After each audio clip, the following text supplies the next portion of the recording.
Ja kāds ir aizmirsis, mēs atgādināsim un atgādinām īpaši premjerei, ka viņas piedāvātais 4x4 plāns, tas ir tā, visi velkošie nozīmē būs uzrāviens, tas ir aktuāls, otrā ceturkšņa darba. Es jums tagad pāris nolasīšu. Krīzes vadības centrs sāk darbu, ja zaļais koridors ir ieviests militārai ražošanai, pašspriežam ir vai nav.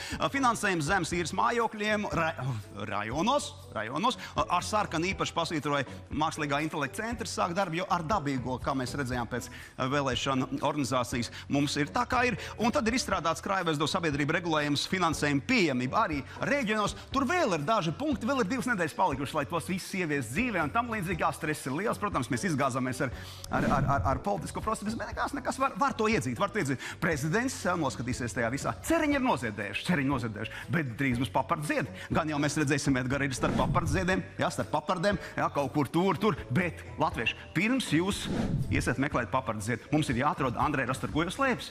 Jā, tās taču ir pazaudēts. Un kā tad latvietis ies, meklēs papardziedu un atstās novārtā vienu no skaļākajiem gadījumiem Latvijas biatlonu vēsturē? Pazudušas slēpes. Jā, bet Evikai 4x4 tā nav matemātikas formula. Tas ir tavs darbs, ko tu mums apsolīji. Strādā!